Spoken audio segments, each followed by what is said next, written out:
Amém. Graça e paz de Jesus. Amém. Nós estamos hoje na terceira letra desse acróstico que nós começamos a falar sobre o Bless, desse livro que nós estamos, à luz da Bíblia, trazendo como uma reflexão sobre como alcançar os nossos vizinhos, como alcançar o nosso próximo, como alcançar os nossos colegas, parentes, amigos, aqueles que nos cercam, aqueles que vivem conosco, aqueles que partilham conosco a vida, a caminhada, aqueles que estão em contato direto com a gente o tempo todo, que veem na gente algo diferente e querem saber o que é isso, o que brilha em nós, o que é diferente em nós, o que faz de nós um povo que olha para as realidades de morte do mundo e tem esperança. Esse testemunho vivo que a gente dá com a nossa presença, com a nossas ações, nossas atitudes. Esse povo que vê isso na gente, como a gente alcança, de que maneira a gente toca a vida deles de forma intencional, seja pelas nossas atitudes, seja pelas nossas palavras. Então o Bless está sendo essa ferramenta, uma mera ferramenta que nós estamos usando.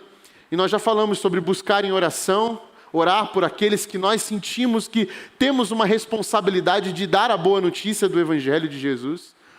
Nós também falamos sobre escutar, sobre ler o outro com a escuta, aprender a arte de escutar. Algo tão difícil no nosso tempo, que gostamos de falar, gostamos de nos justificar, gostamos de explicar muitas coisas. Tinha um professor meu que dizia que quando a gente precisa explicar muito, é porque talvez não seja aquilo de fato. Então, escutar é essa atitude, esse verbo que nos leva a parar diante do outro e perceber o outro antes de lê-lo com os nossos julgamentos, antes de lê-lo com as nossas meras definições, com os nossos estereótipos, com os nossos preconceitos. Antes de fazermos esse passo, a gente recua e deixa que o outro comece a se mostrar. E esse ato de escutar vai gerando em nós uma leitura, e talvez uma leitura que a gente nem imaginava. Quantas pessoas você já conheceu e de primeira você disse assim, caramba, essa pessoa é marrenta, essa pessoa é metida, essa pessoa é chata. E aí quando você tem a oportunidade de conhecê-la, de sentar com ela à mesa, de escutar, você começa a ter uma impressão diferente. E aí você fala, caramba, essa pessoa me surpreendeu. Nós já tivemos essa experiência, né? Eu acredito que todos aqui tiveram. Já tivemos o contrário também. Nossa, é exatamente isso que eu pensei. Mas a gente tem a mania também de reafirmar isso, que a primeira impressão é que fica. De fato, a primeira impressão ela causa muitos problemas, mas é porque a gente não escuta. Justamente porque a gente não escuta que a gente é invocado, é afetado pela primeira impressão. E é difícil a gente desconstruir algo que a gente já tem quase que construído quando vai perguntar para a pessoa sobre o que ela pensa, o que ela acha. E por fim, agora nós estamos nessa outra letrinha, né? Que é encontrar um lugar à mesa. O E é encontrando um lugar à mesa, encontrando o outro na mesa, né? No acróstico em inglês é simplesmente eat, né? Comer. E uma coisa interessante é que eu fui escolhido para falar sobre comer. Não sei se foi coincidência ou não, mas enfim, estamos aqui, né? Mas o meu consolo disso tudo é que o nosso mestre foi chamado de comilão e beberrão. E eu estava lendo um comentário de um teólogo, e ele dizia assim, óbvio que Jesus não era um glutão, não era um bêbado, ele era conhecido porque ele gostava de sentar à mesa e comer. Coincidentemente, eu também gosto, eu não sei se vocês perceberam, mas eu gosto de sentar à mesa e de comer também, entendeu? Então, eu gosto desse ambiente da mesa. Mas gosto também pelas razões corretas que a gente vai observar hoje. Abra sua Bíblia aí em Mateus, Evangelho de Mateus, capítulo 9. Quero ler com vocês essa passagem muito importante do Evangelho segundo Mateus, capítulo 9. Eu quero ler do versículo 9 ao versículo 13. Tá certo? Diz assim: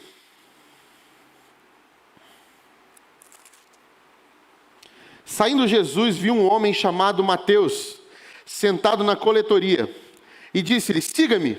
Mateus levantou-se e o seguiu. Estando Jesus em casa, foram comer com ele e seus discípulos muitos publicanos e pecadores. Vendo isso, os fariseus perguntaram aos discípulos dele: por que o mestre de vocês come com publicanos e pecadores?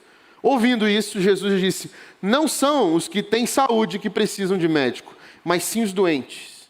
Vão aprender o significado disso. Desejo misericórdia, não sacrifícios, pois eu não vim chamar justos, mas pecadores. Pai, essa é a tua palavra. Essa é a tua palavra. E tudo que nós queremos aqui é ser exposto a ela, ao que ela quer trazer para nós como responsabilidade, como ensinamento. É isso que eu te peço agora, Senhor, em nome de Jesus. Amém. Quando eu estava estudando esse texto e quando eu estava meditando sobre essa palavra, esse pequeno trecho, eu percebi que uma das coisas mais indigestas em relação a andar com Jesus é o simples fato de que Jesus sempre vai causar na gente um incômodo absurdo. Um incômodo absurdo. Escolher andar com Jesus é ser incomodado o tempo todo. Era difícil. É difícil e era difícil para os seus discípulos. Porque tudo que havia sido construído por eles na sua religião, no seu jeito de expressar a fé, Jesus foi desconstruindo de uma maneira que mexia com as entranhas do povo.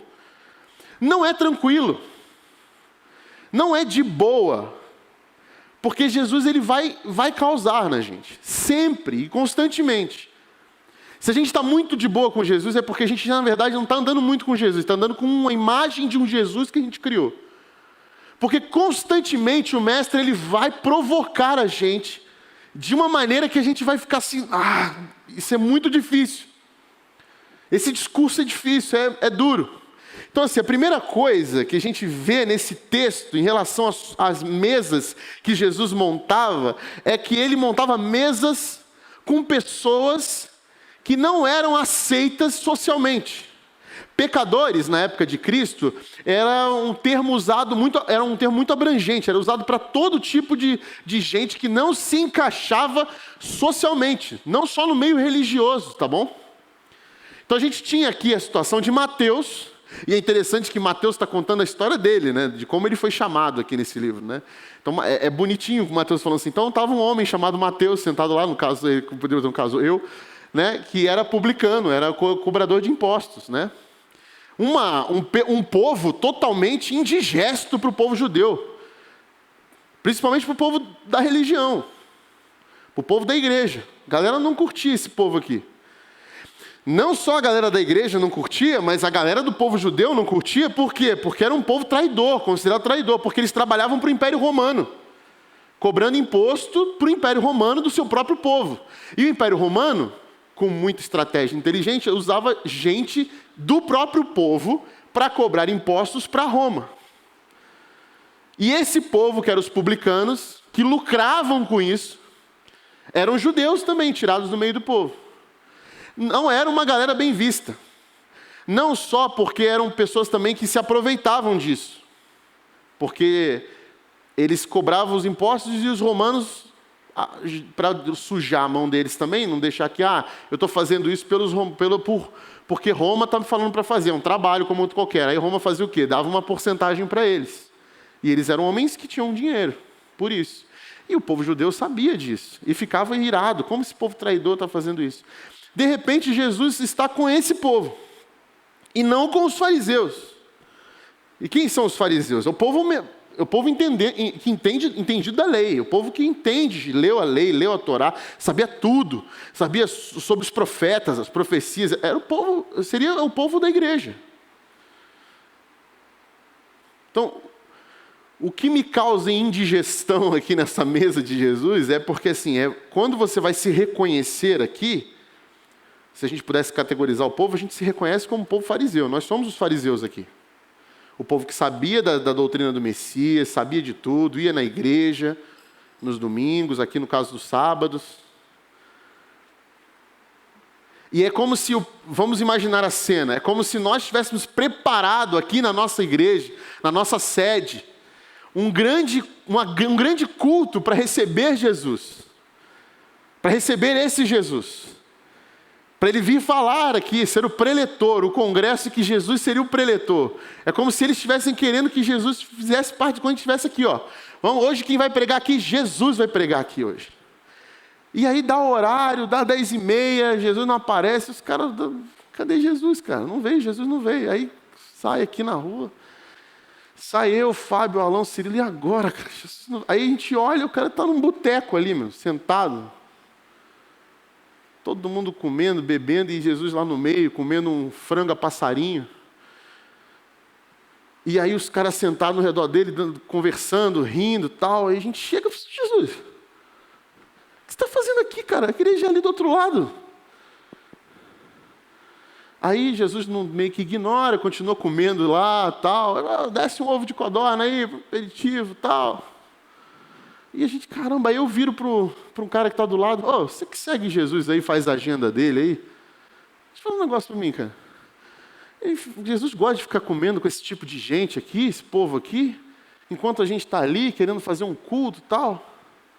Aí Jesus ouve, que aí você está contando aqui, Jesus ouve, vira para mim e fala assim, eu não vim para quem tem saúde, não. Eu não vim para quem é justo. Eu vim para quem é doente. Aliás, vai entender o que é misericórdia lá. Porque eu quero é misericórdia, não sacrifício. Vai ler de novo, porque eu acho que você leu bastante e não entendeu. É isso que Jesus está fazendo aí. Aí o fariseu, eu fico assim, quase que numa cadeira aqui, deixa eu sentar aqui.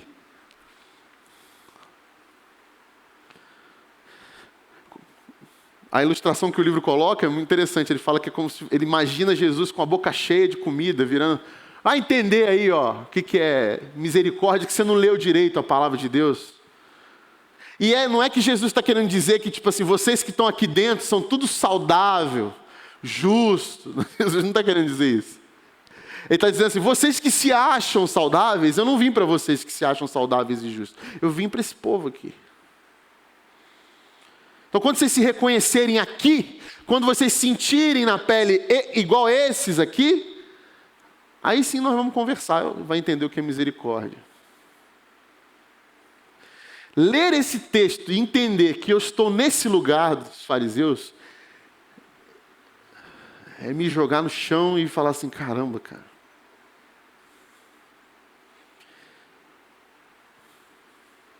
Porque Jesus gosta desses ambientes de mesa. A igreja que Jesus fundou, a igreja que Jesus deixou, é uma igreja que acontece numa mesa. É uma igreja que as pessoas sentam e comem. Essa é a igreja. E quando Jesus via que tinha uma multidão muito atrás de milagre, pensando em auditórios assim, lotados, 5.000 pessoas, Jesus falou assim, vamos comer. Aí eu disse, comer? Você está doido, Jesus? Olha quantas pessoas tem aqui. O que vocês têm? A gente tem, um menino trouxe aqui uns 5 pães e uns 2 peixes. Me dá aqui. Mas isso não é suficiente, dá aqui. Senhor, obrigado, Senhor, por isso aqui. Nós vamos comer agora, Deus. Nós vamos montar as mesas aqui agora. Está aqui, eu vou distribuir. Faz o seguinte, formem mesas de 50 pessoas. Cansei desse negócio de auditório, vamos embora. Formem mesas. Grupos de 50 e partilhem um pão.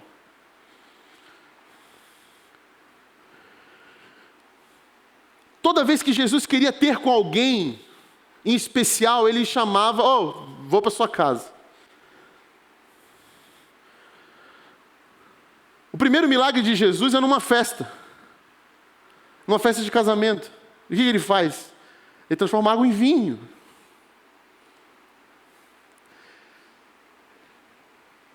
E quando Jesus chama Mateus para ser discípulo dele, qual é a primeira coisa que Jesus faz? Chama ele para uma classe dos catecúmenos, dá uma torá para ele, lê, entenda os profetas, depois a gente vai conversar.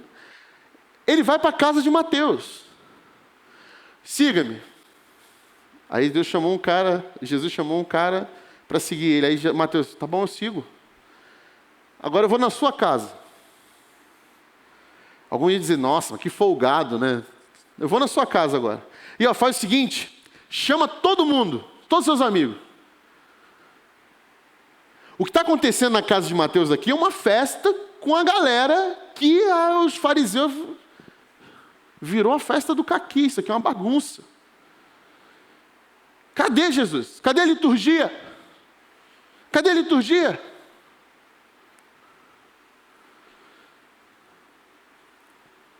A gente prefere esquecer algumas passagens que Jesus faz.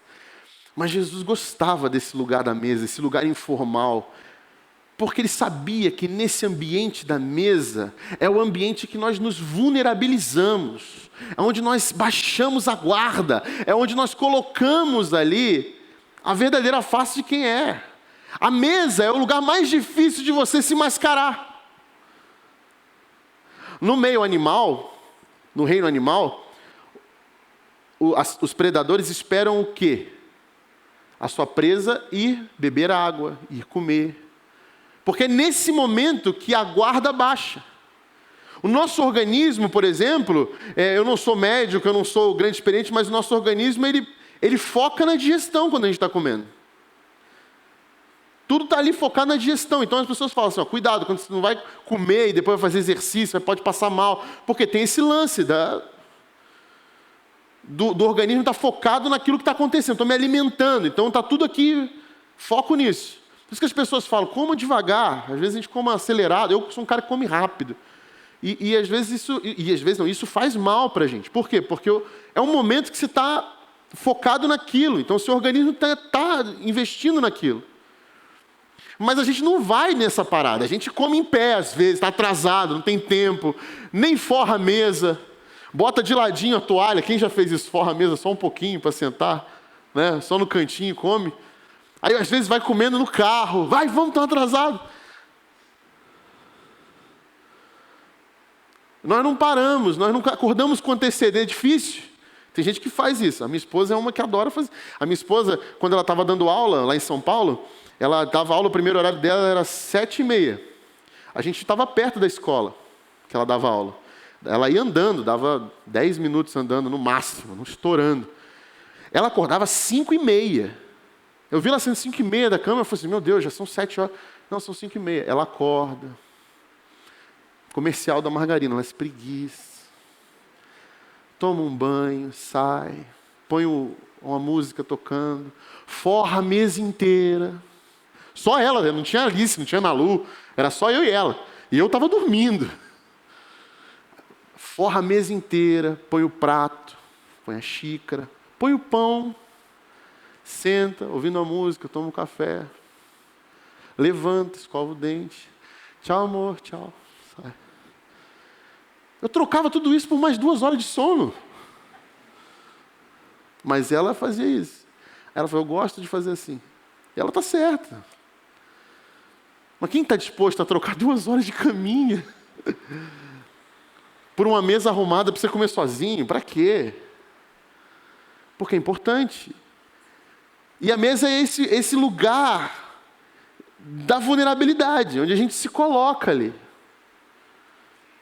Quando a gente vai sentar na mesa, a gente vê os hábitos das pessoas, que as pessoas não percebem, porque estão focando a comer. Um que come mais rápido, um que quer limpar a boca com a toalha da mesa, um que fala de boca cheia, né?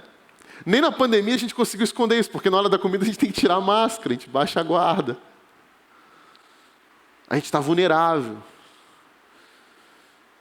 E Jesus gostava desse momento vulnerável, ele adorava isso. E ele se convidava. E o problema de Jesus se convidar é que ele não ia sozinho, ele levava 12. Eu vou comer na sua casa hoje. Eu falei, meu Deus, já prepara a comida aí que vem 12.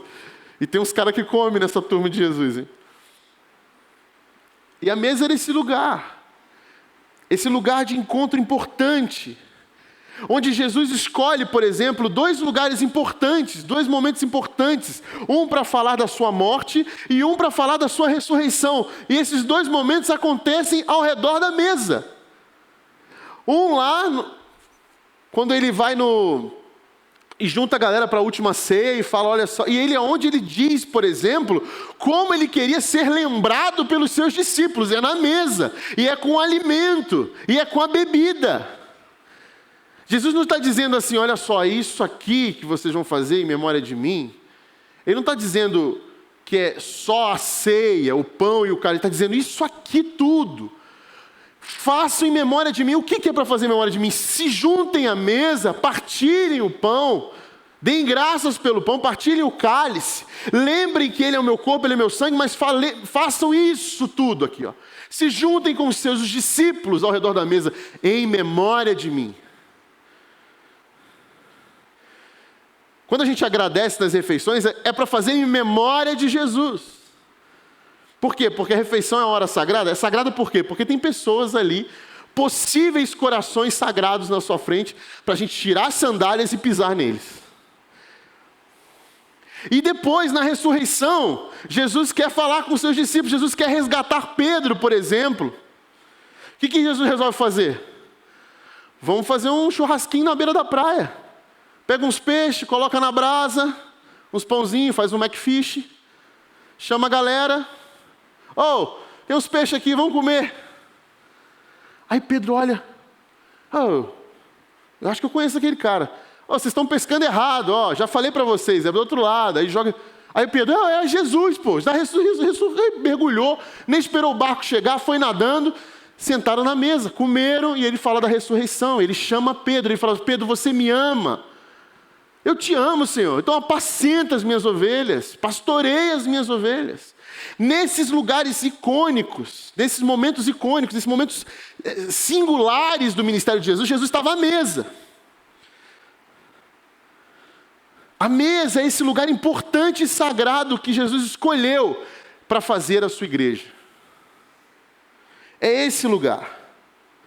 A igreja de Jesus é uma mesa. Porque é na mesa que a gente se olha. Aqui a gente não se olha, aqui a gente celebra coletivamente, a gente escolheu o auditório. Mas a gente não pode esquecer da mesa. Porque aqui a gente olha o pescoço do outro, a nuca, a cabeça do outro. Na mesa a gente olha o olho do outro, irmão. Na mesa a gente partilha com o outro, a gente divide o pão.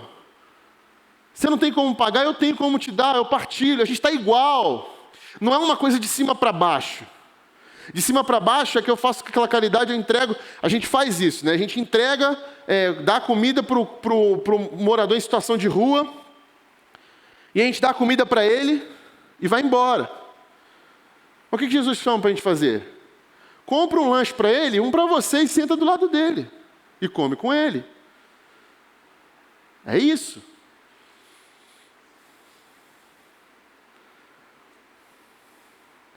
A mesa, ele não vai ensinar que a gente está dando algo para... Jesus não ensina a gente dar algo para o outro como se aquilo que a gente tem é o motivo da minha felicidade. Não.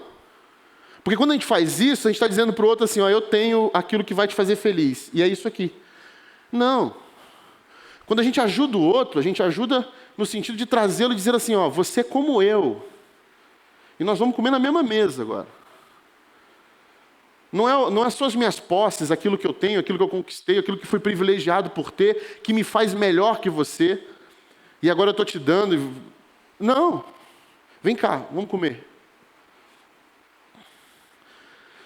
Não é só sobre isso. Agora teve um jogador lá na Europa que está acolhendo 30 refugiados ucranianos na casa dele. Mas é um jogador, né? O cara tem dinheiro, é por isso que é 30. Não precisa ser 30. Pode ser uma família de venezuelano que a gente encontra. E é família, não é gente mal intencionada, é gente com criancinha de colo. Vocês têm para onde ir? Vocês têm onde dormir? Estrangeiro, gente. Isso aqui é Bíblia, não estou falando nada a mais do que isso, do que Bíblia. É o estrangeiro. Porque isso é um tipo de coisa que eu ocupo a minha agenda com gente que eu quero colocar na mesa. Que deveria estar na mesa. E não está na mesa, por que não está na mesa? Por causa do pecado. O pecado jogou a gente cada um para um lado. Fechou as portas. Deixou a gente nas mesas vazias. A gente nem come mais na mesa. A gente vai no delivery, pega, fast food. Não. Existe um propósito nisso. Jesus não fazia isso, tornava isso quase que frequente por conta do acaso. Ele fazia isso porque era importante sentar à mesa. Era importante ficar à mesa. Era importante as pessoas sentirem o que ele estava querendo. E não é a primeira vez, aqui a gente vê Mateus, né? Mas a gente lembra de outro publicano que Jesus foi conversar na mesa, da mesma forma. Zaqueu, Lucas 19. Jesus vê Zaqueu, chama Zaqueu pelo nome dele e fala: Zaqueu, eu vou comer na sua casa hoje.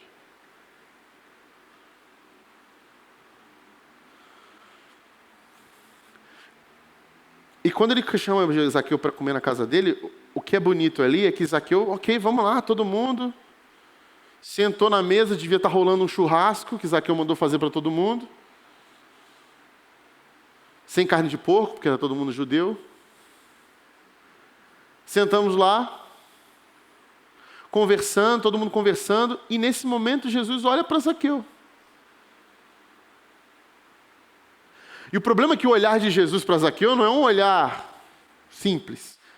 Você que está aqui, que teve uma experiência com Jesus, você conhece o olhar de Jesus. E o olhar de Jesus é um olhar profundo.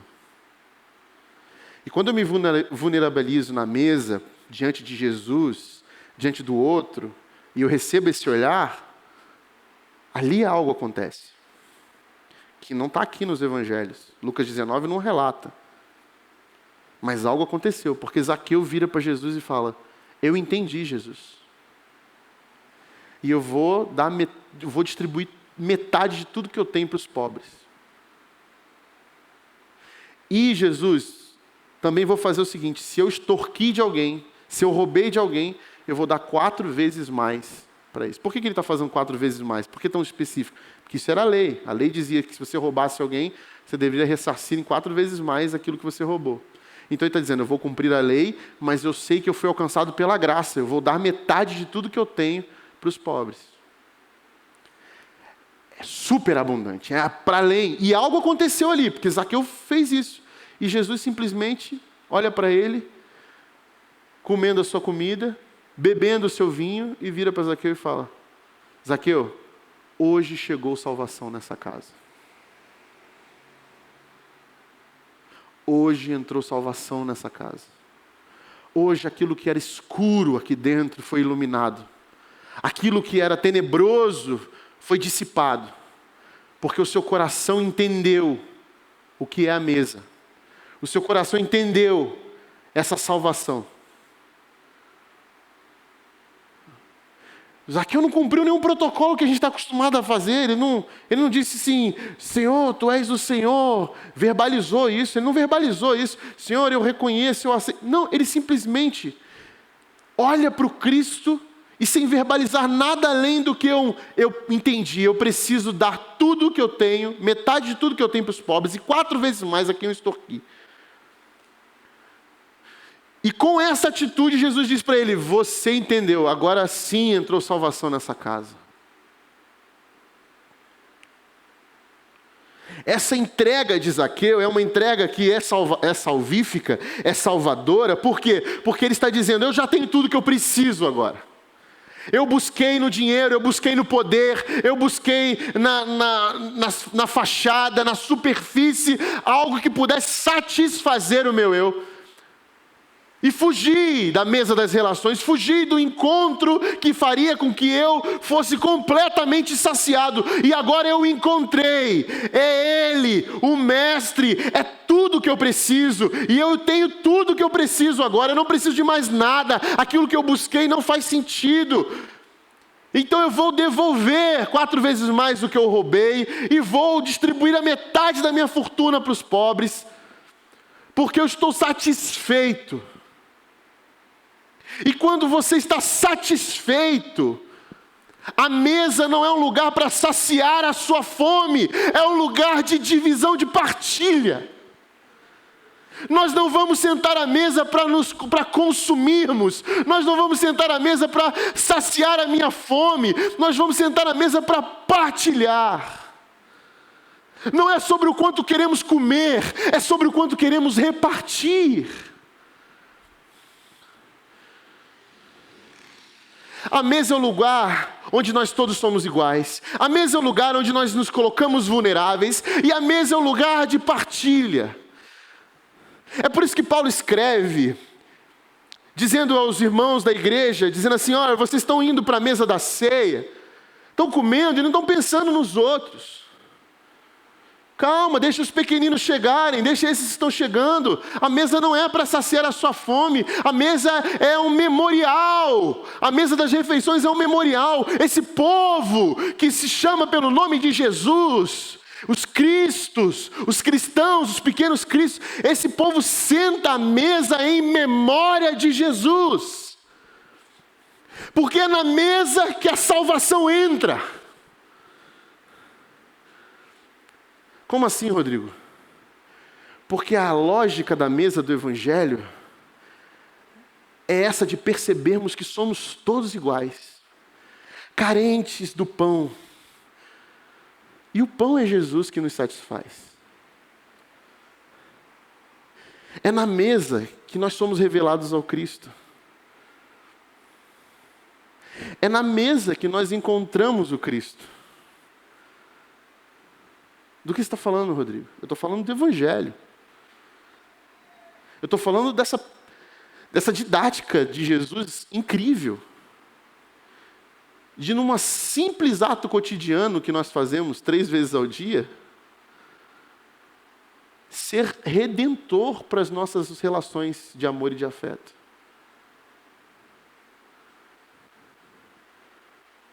Porque a palavra, ela pode nos revelar o Senhor, mas ainda assim ela não faz com que a gente enxergue Ele de fato.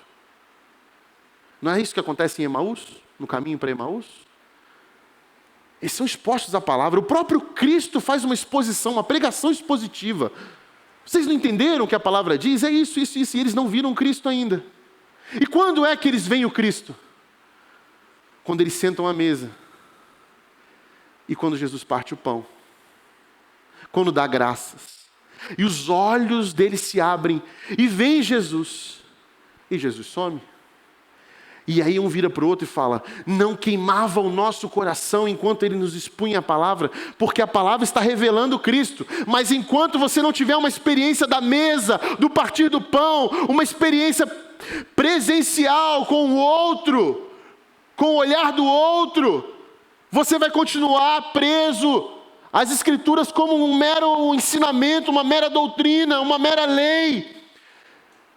Mas as Escrituras precisam levar você para a mesa, porque na mesa você vai perceber o quanto queimava o nosso coração, enquanto ele explorava as Escrituras e falava.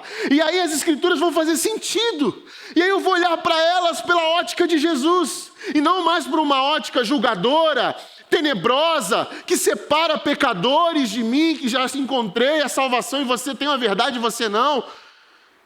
Isso é o que os religiosos fazem. Isso são os que os fariseus faziam. E isso é o que hoje a maioria das igrejas tem feito com o nome de Jesus. Transformado num clube em que só os homens de bem e as mulheres de bem fazem parte e entendem isso. Há segregação no meio de todos porque pensam diferente, porque não têm unanimidade nas ideias, porque gosta disso e gosta daquilo. E esquecemos que aquilo que faz queimar o coração na palavra é revelado no partilhar do pão com o outro, na mesa das relações. E aí Jesus, a gente enxerga Jesus, a gente vê Jesus, a gente contempla e lembra. É como que se virasse a chave. Era isso. Era sobre isso. Era sobre essa simplicidade de sentar à mesa com o outro. Não queimava o nosso coração esse tempo todo que a gente ia na igreja? Tantos anos frequentando a igreja e eu não percebi o quanto meu coração queimava. Para eu resgatar na mesa o sentido do Evangelho, das relações de amor e de afeto. Olha, eu cumpri tudo. Eu fui a todas as agendas eclesiásticas. Eu fiz o que a cartilha religiosa mandou. Mas foi na mesa que meus olhos contemplaram o Salvador. E eles me olharam tão profundamente que meu coração lembrou que durante todos esses anos, sim, a palavra foi como espada na minha alma, mas eu era tão apático, frio, que eu não percebi. Mas a mesa das relações me fez ver o Cristo vivo e ressurreto. Me fez ver que Ele não morreu na cruz e ficou lá, mas ressuscitou. Que Ele está vivo e está com a gente. Não, meus irmãos, o que acontece depois? Vamos para Jerusalém. Vamos lá. E o que estava acontecendo em Jerusalém? Perseguição, martírio. Não vamos nos esconder. Vamos lá. E a primeira coisa que eles fazem quando vêm os outros amigos, falam assim, vamos sentar aqui na mesa. A gente precisa contar um negócio para vocês. Jesus está vivo, a gente viu Ele na mesa. Quando Ele partiu o pão, a gente lembrou, a gente viu. Ué, e onde Ele está Ele agora?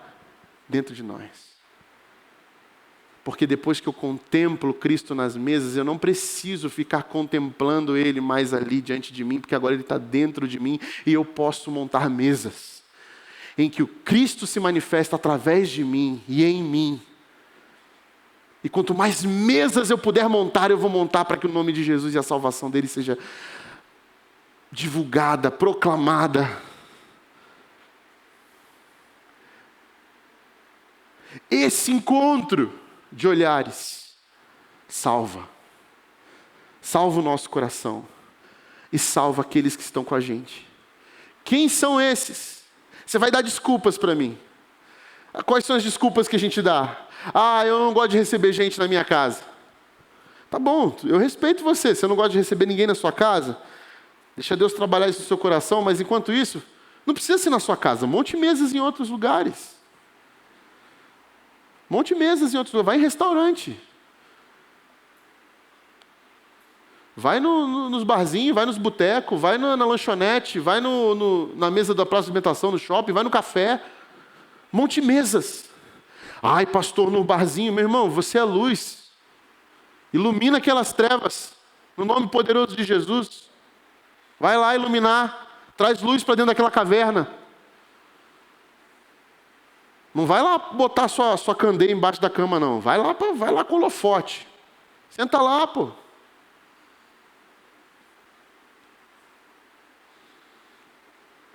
E vai tomar um café. Você não quer fazer na sua casa, faz em outro lugar, pô. Chama para tomar um café, chama para dividir. A segunda desculpa, eu não sei o que eu vou dizer, mas a gente já aprendeu que a gente precisa escutar. Então, vamos escutar. E a gente vai se surpreender com o que a gente vai escutar. E quando a gente escutar, talvez, quem sabe, Jesus, o Espírito Santo, não joga para a gente o que a gente tem que falar. Ou às vezes ele vai dizer assim, apenas ora. Ora porque o que você está fazendo aí é o máximo de tudo. E a gente às vezes subestima a oração, o poder da oração. Porque a gente quer ter todas as respostas. A gente quer saber dizer para uma pessoa que vem procurar a gente, falar uma coisa cabeluda para a gente, e agora, tem que falar alguma coisa para essa pessoa. Não precisa falar nada. Você tem resposta, você tem algo para dar para aquela pessoa? Ora para ela, ora com ela. Ai, pastor, mas olha, eu não tenho tempo. Eu não tenho tempo. Olha, a sua semana tem 7 dias. Se ela for igual a minha, ela tem 7 dias. A gente tem 3 refeições por dia. Se você come igual a mim, sei que você me julgou aí, né?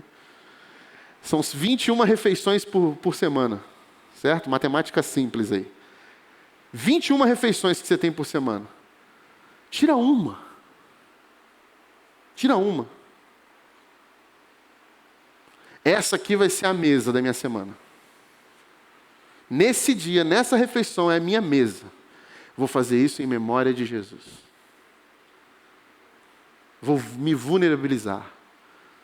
Vou me colocar diante de alguém que eu preciso colocar. Não é para ir para discurso pronto. Aí vai o irmão lá com toda a armadilha pronta para pegar os não crentes. Tudo pronto. Kit Pokémon de ateu. Vai desarmado, irmão. Desarmado que eu digo agora, não, tem que ir com a arma que é a Bíblia. Calma, não estou dizendo sobre isso. Calma. Respira. Vai em paz. Vai para ouvir. Vai para fazer uma refeição com Ele. Vai para olhar nos olhos dele. Deixa a sua vida falar. Deixa a vida que há em você falar. E vai falar alto. E quem sabe nesse dia dessa mesa, ou numa dessas mesas, você não vai poder dizer: hoje chegou salvação. E você vai dizer assim: obrigado, Senhor, por você dar o privilégio de eu contemplar isso. Porque o Senhor não só salvou a vida dessa pessoa que está comigo, mas o Senhor me salvou das minhas meritocracias, performances, de eu achar que eu sou apto para alguma coisa. O Senhor me salvou e me fez me ver como Ele, que eu sou como Ele. E me fez me lembrar que o Senhor me salva de mim todos os dias, por causa desta mesa da comunhão. Por causa da mesa que em memória de Cristo nós montamos. Não é toda mesa que é em memória de Cristo, mas você pode montar mesas em memória de Cristo. E o que é servido nessa mesa? Amor, empatia, alteridade, misericórdia, não sacrifícios. Porque sacrifícios são consumidos. Misericórdia, graça é partilhado. Não quero sacrifícios, quero misericórdia. É isso que o nosso Deus fala para a gente. É esse tipo de mesa do pão vivo, do cálice que é o sangue de Jesus, nos faz trazer salvação para o nosso meio. É esse tipo de igreja que Jesus quer que a gente seja. É isso. Nós podemos fazer a mais muitas coisas. Eventos, encontros de casais, retiros de casais, papo em família, culto diferente, hinos clássicos. Isso é coisa nossa, a gente pode fazer. Jesus não diz não faça. Auditórios assim para aprender, para crescermos. Sim, podemos. Se a gente não esquecer que igreja de Jesus é a mesa das relações de amor e de afeto. A igreja de Jesus é o partilhar do pão. E se juntavam todos os dias nas casas. Partilhavam o pão. Tinham tudo em comum. Uma só era a mente e o coração. Aprendiam sobre a doutrina dos apóstolos. Grandes milagres e maravilhas aconteciam no meio deles. E eles caíam na graça de todo o povo. E a cada dia o Espírito Santo ia acrescentando aqueles que iam sendo salvos. É bonito esse texto, né? É lindo. Nós não podemos esquecer que Jesus deixou para nós uma mesa.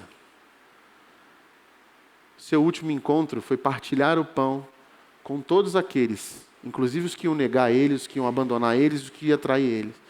Todos. E disse para todos eles: façam isso em memória de mim. Montem as mesas. Façam mesas em memória de mim.